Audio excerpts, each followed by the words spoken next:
Il y a quelques jours, un abonné m'a envoyé une vidéo assez surprenante. On y voit un homme poser un bol sur un bassin d'eau à la Bourse de commerce à Paris avec un air presque solennel, comme s'il accomplissait un rituel sacré. Sur le moment, j'ai d'abord souri, et puis j'ai ri, parce que c'est un geste simple, presque anodin. Pourtant, il y a quelque chose de fascinant dans cette scène. Ça a beau être minimaliste, ça m'a interpellé. Ça fait se poser des questions.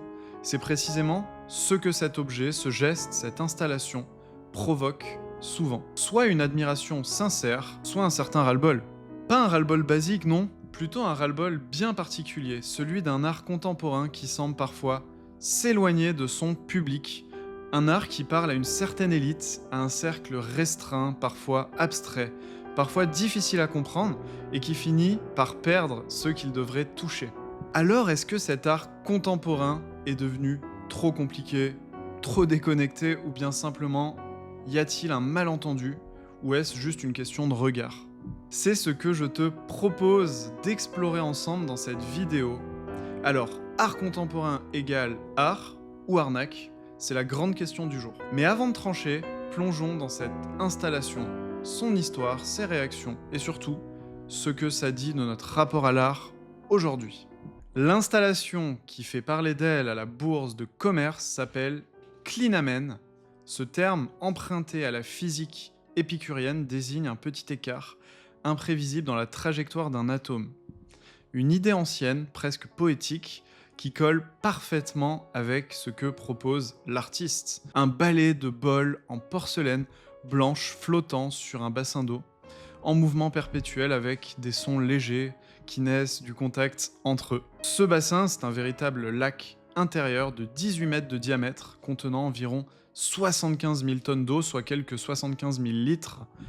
À la surface, une soixantaine de bols en porcelaine blanche de différentes tailles dérivent doucement, portés par un léger courant imperceptible, créé par des pompes discrètes cachées sous l'eau.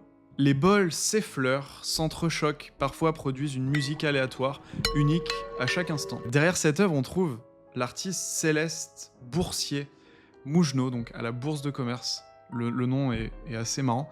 Un artiste français né à Nice en 1961, et son parcours est plutôt atypique parce qu'il a été formé à la musique classique. Il compose pour le théâtre, et dans les années 90, il a bifurqué vers l'art contemporain, tout en gardant sa passion pour le son et la musique. Son travail artistique transforme les objets du quotidien, de la vaisselle, des guitares, donc instruments de musique. Il transforme ces objets en instruments poétiques, où le hasard et les interactions façonnent l'expérience sonore visuelle.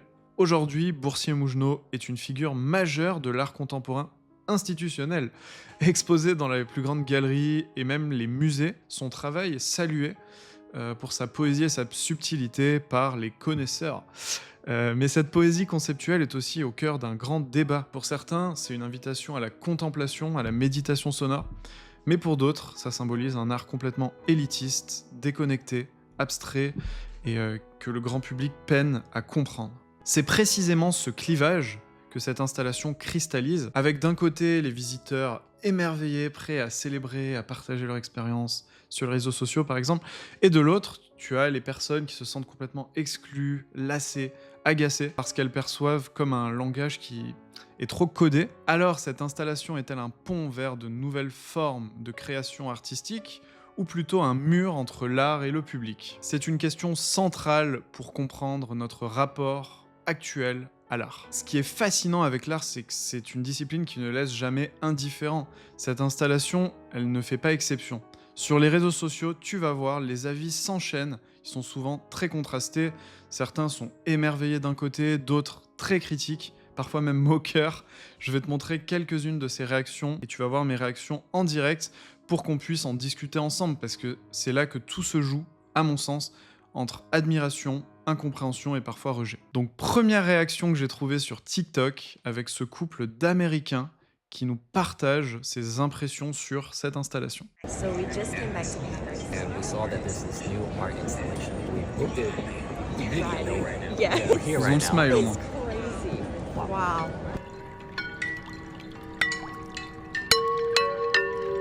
Ok. Donc là, ça présente la chose avec les petits cling cling cling. Ok, bon.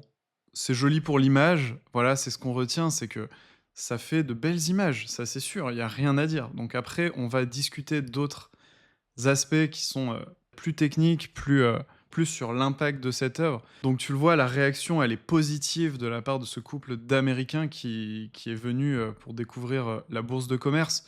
Donc cet écrin forcément qui est magnifique et qui, à mon avis, joue beaucoup dans la bonne impression, mais ils ont apprécié cette œuvre. Donc on respecte cet avis et on essaye de comprendre. C'est aussi le but de cette vidéo. Mais en tout cas, ça fait plaisir de voir des gens avec le sourire parce qu'à Paris, c'est rare de voir des gens aussi souriants, donc on sait tout de suite qu'ils sont pas de Paris. Merci à ce couple. Maintenant, je me rends sur le compte TikTok de la Bourse de commerce à Paris pour voir un petit peu les vidéos présentées qui vont nous montrer un petit peu plus l'œuvre, mais également on va voir les réactions. Et je crois qu'il y a quelques pépites. Donc là, on repart sur la vidéo que je t'avais montrée au tout début où on voit l'artiste poser son dernier bol. Regardons un petit peu les réactions qui se trouvent en section commentaires. Tous ceux qui appellent ça de l'art, allez consulter un psychiatre. Ok. Purée, c'est pas de bol si son projet tombe à l'eau. Ah, celle-là, elle est bonne. Bon, allez, je like, magnifique. Le jeu de mots est pas mal, faut dire. Et t'auras remarqué que le titre de cette vidéo, Ras-le-bol de l'art contemporain, est aussi un jeu de mots en lien avec cette œuvre. Et d'ailleurs, si tu aimes ce genre de contenu, n'hésite pas à t'abonner à notre chaîne YouTube et à nous mettre un petit commentaire, ça fait toujours plaisir. Tu nous donneras de la force pour continuer notre aventure sur YouTube. Ici, tu es sur la chaîne de Art Shortlist, qui est une marketplace pour acheter et vendre des œuvres d'art, mais pas seulement. Tu peux aussi découvrir un blog avec un nombre important de contenus écrits et même des podcasts. Donc je t'invite à faire un tour sur artshortlist.com. Le lien est en description. On repart dans les petits commentaires. Ah ouais, l'art de nos jours quand même. Voilà, ça pose question. En plus, c'est sur le compte officiel de la Bourse de commerce. Donc, il y a des réactions plutôt négatives, je trouve. On est loin, très loin du Quattrocento. On est d'accord, cher monsieur. Marc Lefrançois. Alors, d'ailleurs, ce monsieur nous suit, donc on le remercie pour son soutien sur TikTok. Ah, celle-là, elle est géniale. Mon évier en fin de semaine. J'aime l'humour, en fait. Voilà, l'humour, l'art, c'est aussi fait pour rire. Et là, ben, on rigole bien. Franchement, mon évier en fin de semaine, parfait. J'ai jamais vu une œuvre aussi éteinte. C'est un avis. Effectivement, le dernier bol change tout. Et l'œuvre prend toute sa dimension. Ouais, j'avoue que là, ça rejoint le côté solennel, le côté presque rituel, sacré. C'est vrai que le dernier bol fait toute la différence. Quelle chance nous avons d'avoir des artistes comme ça en 2025. À l'époque, ils avaient des Michelangelo qui nous baignaient des croûtes. Ouais, voilà. Encore une réaction négative. Et là, je pense pas avoir filtré particulièrement pour trouver les mauvaises réactions, mais on voit que ces personnes qui commentent sont vraiment remontées et ne comprennent pas en fait ne comprennent pas le concept. En quoi c'est de l'art? Là, on remet carrément en question le fait que ce soit de l'art. Je l'aurais pas posé là perso. C'est excellent. Vraiment, je devrais regarder ce genre de section commentaires plus souvent parce que franchement, là, il y a des belles pépites. Mais pourquoi j'ai pas fait artiste? J'ai une œuvre style lave-vaisselle plein, ça peut valoir des millions. Bien vu.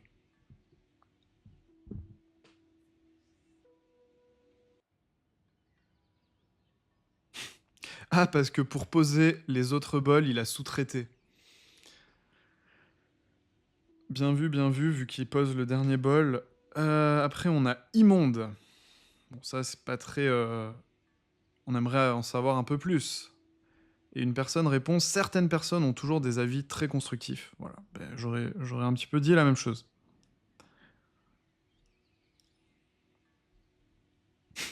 Il fallait le mettre un peu plus à gauche pour mettre en valeur les couleurs des autres bols. Voilà, bon, vraiment, on peut voir qu'il y a vraiment une fracture qui s'opère actuellement hein, dans l'art contemporain entre un public qui ne comprend plus ce qu'on lui propose et peut-être un monde parisien artistique un petit peu déconnecté est dans son cocon.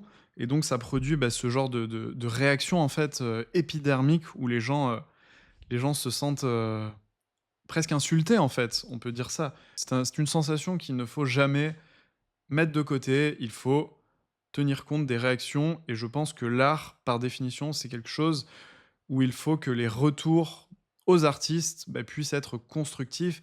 Nous, chez Art Shortlist, dès qu'un collectionneur a des choses à dire sur des créations, quand c'est constructif, bien entendu, on va le partager à l'artiste que l'on représente. Ça lui permettra d'avancer, de progresser et d'avoir une vision des retours.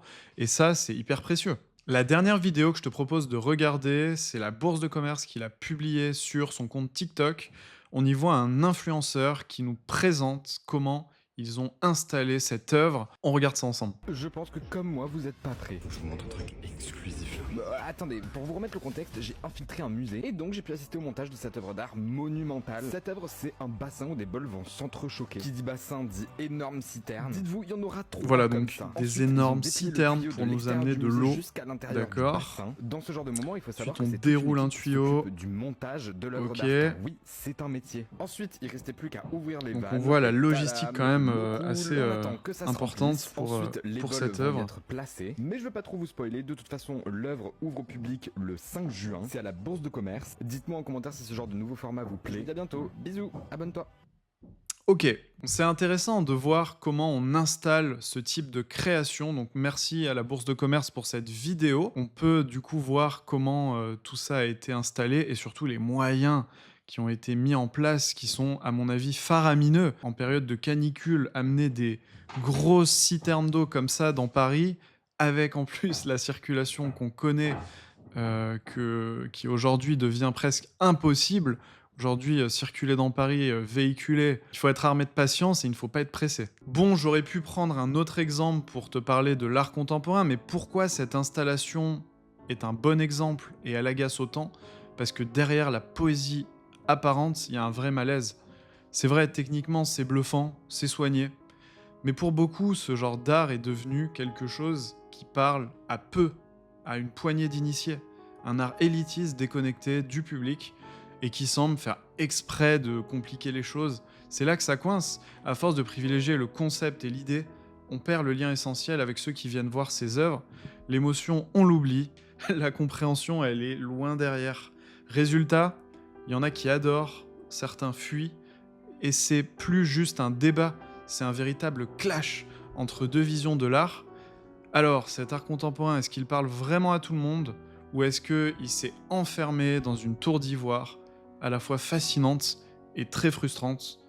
On creuse ça tout de suite. Est-ce que l'écologie est la grande oubliée de cette installation? On peut pas passer à côté, cette installation, aussi belle soit-elle, n'est clairement pas un geste écolo.